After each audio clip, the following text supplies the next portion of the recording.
Hello, all. Welcome to this new episode. So, I think all you are watching the art and culture series which I have posted earlier. So, with that, I'll be posting the polity videos as well. So,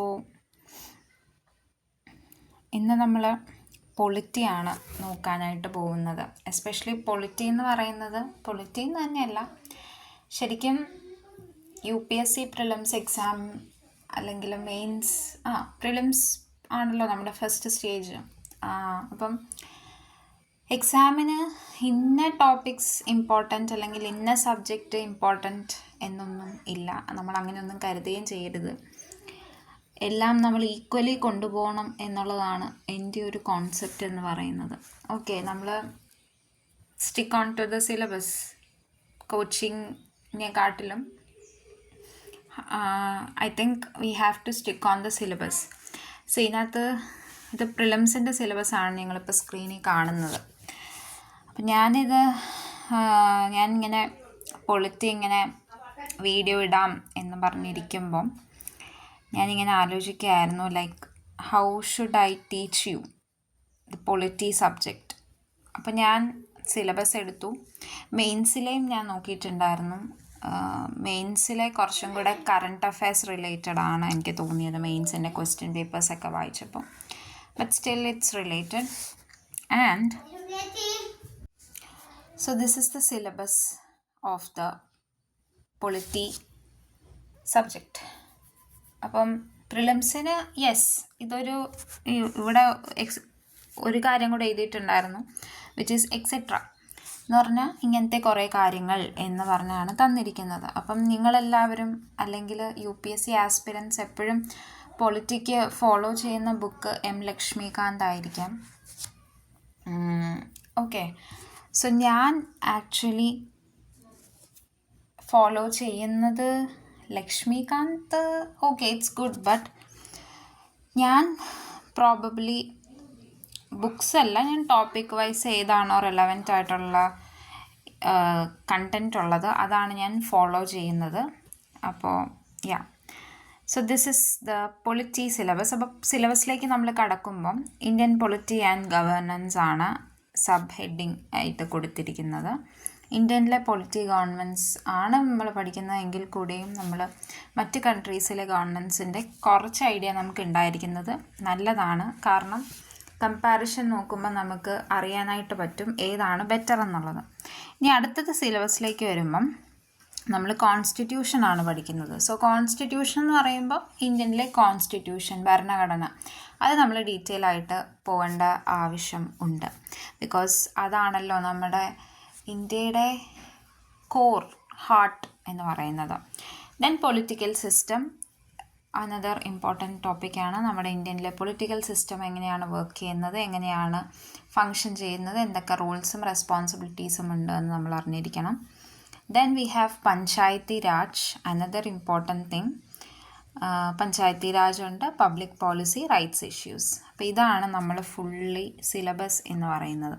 അപ്പം നമ്മൾ constitution വെച്ചിട്ടാണ് നമ്മൾ start ചെയ്യാൻ പോകുന്നത്.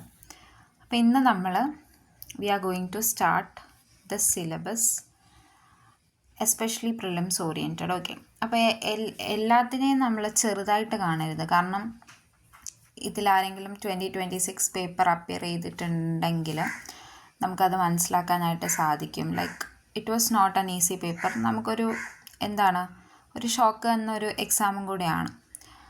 അപ്പോൾ നമ്മൾ ready ആയിരിക്കണം.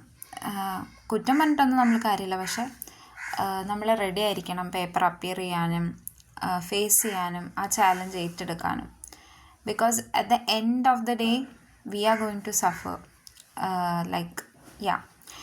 So keep going on.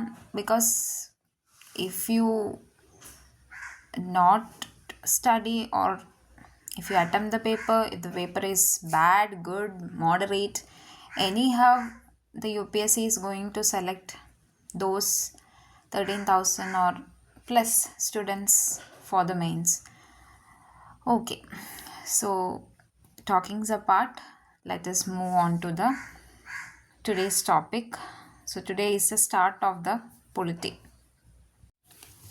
Okay, അപ്പോൾ ഇന്ന് ഞാൻ നിങ്ങൾക്ക് എടുക്കാനായിട്ട് ഉദ്ദേശിക്കുന്ന ഫസ്റ്റ് ടോപ്പിക് ഇതാണ്. ഇത് ആക്ച്വലി ഒരു PDF ആണ്. ഞാനിത് ഭയങ്കരമായിട്ടും റെലവൻ്റ് ആയിട്ട് തോന്നി. കാരണം ഇത് വാജിറാം ആൻഡ് രവി എന്ന് പറയുന്ന ഒരു കോച്ചിങ് ഇൻസ്റ്റിറ്റ്യൂട്ടിൻ്റെ ഒരു PDF ആണ്. കുറച്ചും കൂടെ എനിക്ക് കണ്ടൻറ്റ് ഭയങ്കര ഗുഡായിട്ട് തോന്നി. അതുകൊണ്ട് ഞാൻ ഇത് പ്രസൻറ്റ് ചെയ്തതാണ്. നല്ല രസം ഉള്ള ഒരു ടോപ്പിക്കാണ്. നല്ല എന്താണ് അണ്ടർസ്റ്റാൻഡിങ് ഒക്കെ ഉള്ളത്. ഇനി ഇതിൻ്റെ അഡീഷൻ എന്തെങ്കിലും വേണമെങ്കിൽ ഞാൻ എക്സ്ട്രാ നിങ്ങൾക്ക് പറഞ്ഞു തരുന്നതായിരിക്കും. ഓക്കെ,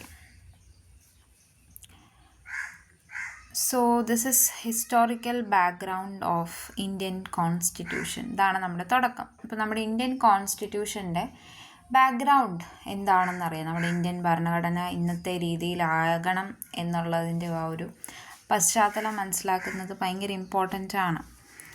സോ നമ്മുടെ ബിഫോർ ഇൻഡിപെൻഡൻസിൻ്റെ കാര്യമാണ് ഇവിടെ നമ്മൾ ചർച്ച ചെയ്യുന്നത്. അപ്പം നിങ്ങൾക്ക് ടെക്സ്റ്റിൽ സ്ക്രീനിൽ കാണാവുന്നത് പോലെ, അതായത് ബിഫോർ ഇൻഡിപെൻഡൻസ് നമുക്ക് രണ്ടായിട്ടാണ് നമ്മളിവിടെ തിരിച്ചിരിക്കുന്നത്. ഏതൊക്കെയാണത്? ദ കമ്പനി റൂളും ക്രൗൺ റൂളും ആണ്. നിങ്ങൾക്ക് കാണാനായിട്ട് സാധിക്കുന്നുണ്ടെന്നറിയാം.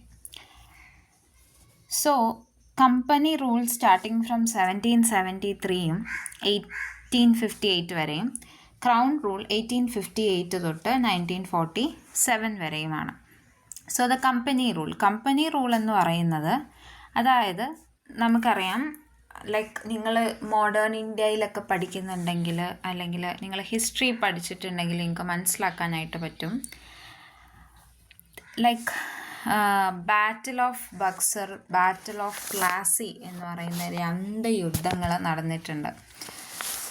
Okay, so battle of Plassey in the year 1757 battle of Buxar 1764. അപ്പം ഈ 2 ബാറ്റിൽസിലും ബ്രിട്ടീഷ് ആണ് ജയിച്ചിട്ടുണ്ടായിരുന്നത്. അപ്പോൾ ഈ ജയിച്ചതോടുകൂടി തന്നെ ഇവർക്ക് എന്താണ്, ഒരു ദിവാണി റൈറ്റ്സ് കിട്ടി. ഓക്കെ, എന്ന് വെച്ചാൽ റവന്യൂ പൈസ ആ ഒരു ഏരിയയിൽ കളക്ട് ചെയ്യാനുള്ള ഒരു അധികാരം ഇവർക്ക് കിട്ടി. സോ അതുകൊണ്ട് തന്നെ അങ്ങനെ കുറേ സാധനങ്ങൾ റവന്യൂ കളക്ട് ചെയ്ത് കിട്ടി എന്ത് സംഭവിക്കുകയാണ്, ഈസ്റ്റ് ഇന്ത്യ കമ്പനി ഭയങ്കരമായിട്ടും കറപ്റ്റും ആകുകയാണ്. അതുപോലെ തന്നെ ഭയങ്കര വെൽത്തിയായി, അവർ ഭയങ്കര റിച്ചായിട്ട് മാറുകയാണ് ചെയ്യുന്നത്. അപ്പോൾ അങ്ങനെ ഒരു ഇടവേളയാണ് ആ കമ്പനിയാണ് നമ്മുടെ ഇന്ത്യനെ ഭരിച്ചുകൊണ്ടിരുന്നത്, ആ ഒരു 1773 തൊട്ട് 1858 വരെ. അത് കഴിഞ്ഞ് പെട്ടെന്നാണ് 1857 ഒരു വലിയൊരു സംഭവം സംഭവിക്കുന്നത്. എന്താണ്? നമ്മൾ ദ ഫസ്റ്റ് ഇന്ത്യൻ ഇൻഡിപെൻഡൻസ് എന്നും റിവോൾട്ട് ഓഫ് 1857 എന്നും ദ സിപ്പോയ് മ്യൂട്ടിനി എന്നും ഒക്കെ പറയുന്ന ആ ഒരു വാർ അല്ലെങ്കിൽ റിവോൾട്ട് സംഭവിക്കുന്നത്. സോ അത് കഴിഞ്ഞ് എന്ത് സംഭവിക്കുകയാണ്, കമ്പനി റൂള് മാറ്റുകയാണ്. കമ്പനി റൂള് മാറ്റിയിട്ട് ഡയറക്റ്റ് ആ ഒരു ക്രൗൺ റൂളിലേക്ക് വരുവാണ്. ഓക്കെ, ഡയറക്റ്റായിട്ട് ബ്രിട്ടീഷ് ഇന്ത്യനെ ഭരിക്കുന്ന ആ ഒരു ഇതിലേക്ക് വരുന്നു. അതാണ് 1858 തൊട്ട് 1947 വരെയുള്ള കാലയളവിൽ സംഭവിച്ചത്. ഓക്കെ, അപ്പം നമുക്ക് നോക്കാം. അപ്പോൾ ദ കമ്പനി റൂളാണ് 1773 to 1858 എന്ന കാലയളവിൽ എന്തൊക്കെയാണ് എന്ന് നമുക്ക് നോക്കാം. സോ നിങ്ങൾക്ക് കാണാനായിട്ട് പറ്റുന്നുണ്ടായിരിക്കും. നോക്ക് എന്തൊക്കെയാണ് എന്ന് ഉള്ള സാധനം കണ്ടോ. ആ ഒരു ടൈം ലൈനൊക്കെ കൊടുത്തിട്ടുണ്ട്. നോക്കിയേ, 1600 ആര് വരുന്നത്? ബ്രിട്ടീഷേഴ്സ് നമ്മുടെ ഇന്ത്യയിൽ കച്ചവടക്കാരായിട്ട് വരികയാണ്. അത് കഴിയുമ്പം 1765